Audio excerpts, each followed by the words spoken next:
1966 coup. Who carried out the coup and for what reasons?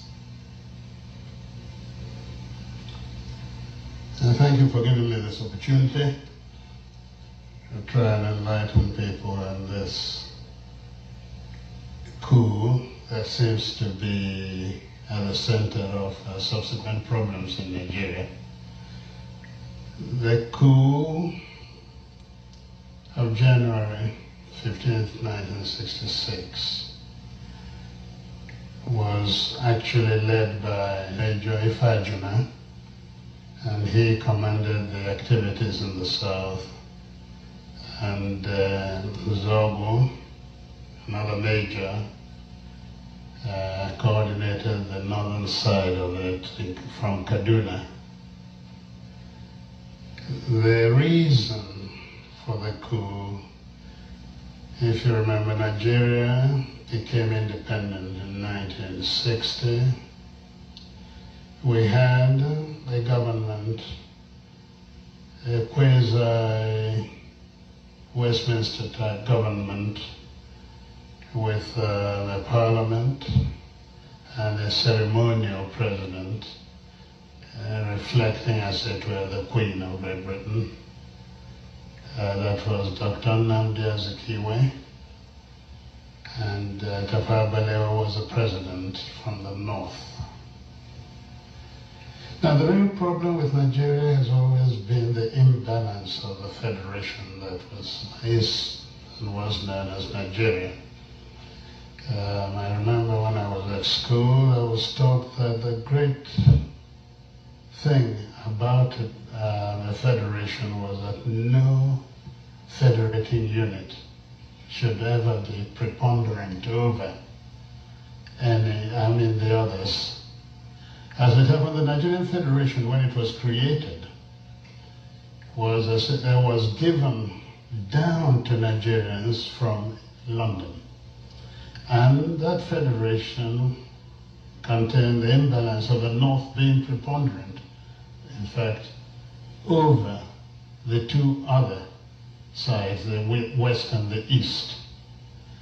And this created, right from the first day, a certain degree of friction.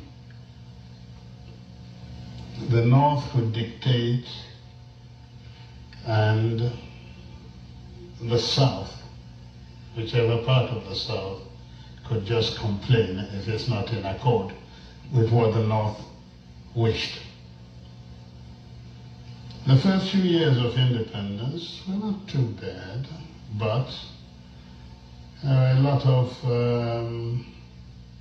unfulfilled ambitions of the Nigerians, because in those days we thought that once you got independence, you were free and everything worked, and you joined the higher league of nations internationally discussing what went on.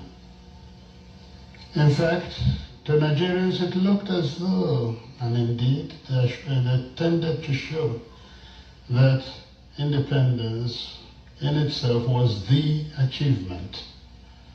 Now Nigeria was free, as we're a member of the world. Instead of looking upon it as the beginning of our journey to nationhood. And I say this, and I want to underscore it. Nigeria was not, has never been a nation. We had the aspirational hopes that Nigeria one day would become a nation. And that has been elusive up till today. The reason being that, most unfortunately, the powers in Nigeria were concentrated in the hands of the North, which was preponderant, and wrongly so. At independence, we hoped we would be able, in fact, the three leaders of the country had different notions of independence. There was the actual leader of the struggle for independence, Dr. Nnamdi Azikiwe, who rightly thought that independence now created as it were, a beginning, but that we were already a nation and we were now finding our positions in his own philosophical, political beliefs in Pan-Africanism. So we just had to move into the broad continental alliance. The North, under the Sadana of Sokoto, whose agent was the Prime Minister Tafawa Balewa, felt that the Nigerian nation one had to tread very slowly, because he saw and they saw a great deal of inequities in Nigeria, and perhaps the most important then was the level of education between the North and the South. And therefore that affected, of course, the position of the North, or Northerners, in the bureaucracy of Nigeria. Sadana and the people of the North got down to trying to build up the North, taking everything they could from the Federation to build up the North to a position in their minds of equality between themselves intellectually and the rest of Nigeria. The West, under Chief Obafemi Awolowo, thought likewise and took the position of consolidating the West so as to ensure that at a given time the West would then emerge superior to either the North or the East. Again, let me go back to the problem of the East. The East entered independence having accepted that the nation was already there. Naturally, the concept of nationhood implied a great deal of sacrifice by the East at all points. First sacrifice, the non-emergence of Dr. Azikiwe as the first executive leader of Nigeria. He vacated the place, he made the sacrifice so that the North could be accommodated. Second, very simple.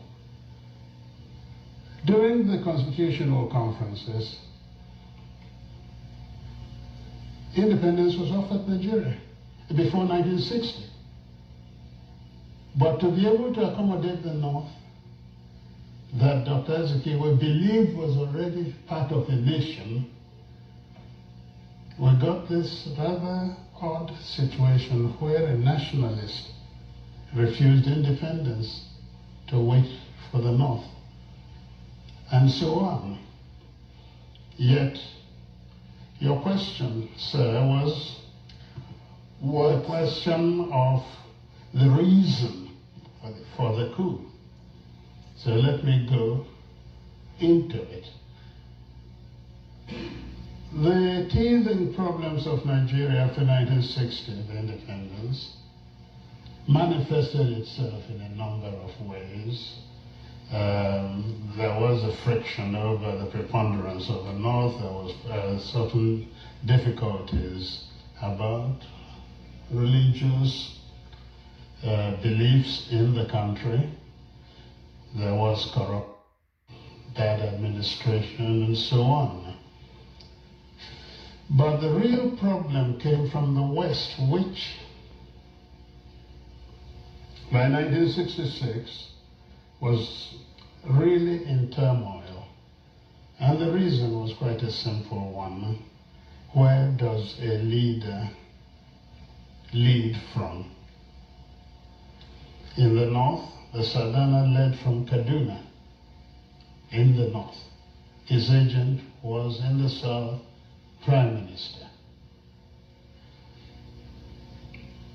Awolowo for the West believed his position was better and he would be more have greater effect on Nigeria if he ruled from the Federation. So he looked towards Lagos. And his deputy, Akintola, he was quite prepared to leave the West too. What a funny thing happened during the election. A funny thing happened. Dr. Azikiwe, who also opted for the Federation, won the election in the West. And it now looked as though an Igbo man was ruling in the East, ruling in the Midwest, and about to rule in the West. And this was not acceptable to the West. We started our problems there, because overnight, the victory of the NCNC in the West was nullified by a number of Yorubas crossing from the government to the opposition side and creating a new government. And this actually is at the foundation of the distrust between the Igbos till now and the Yorubas. Now, law and order broke down in the West after the second election. There was so much rigging. In fact, BBC had this rather wonderful statement. It said that men became pregnant overnight with votes. Because, where there's huge robes and you can stuff as many ballot papers inside them. And as a result of that, and because by then Awolowo was in jail for treasonable felony, it was felt that the North used its powers to ensure that Akintola, who became their stooge, won the election. It became very dangerous to travel around the streets of Lagos or the West, anywhere. That's when they started throwing acid at people in the streets, in your car, the phenomenon known as wet tear. That is wet tear. Throwing acid on people. And it was to halt this, actually, that the military was pulled out of barracks to help stabilize the situation. And this went on. We were not moving anywhere. The countries were becoming independent. We were seeing Julius Nyerere creating personality in Africa, Nkrumah there, and so on. Nigeria is big, and with all the promise of independence, was clearly doing nothing. It was then that a group of young officers. Now let's get it straight. The young officers had within Igbos, Yorubas, and Hausas. The way the Nigerian army was structured, you could not escape a preponderance of Igbo officers. And these were at the middle level, because they were essentially majors. By then I was a lieutenant colonel, so I wasn't part of it. I was then commanding a battalion in Kano. The coup, ostensibly, because I later found out that the whole aim of the coup was to halt this apparent drift in Nigeria. But significantly, you know what they wanted to do? To create a presidential commission of army officers as the safeguards, the people who would guard the nation, and hand over government to Chief Obafemi Awolowo. The idea was to release him from prison, make him prime minister, and the hope that Nigeria would become a better place.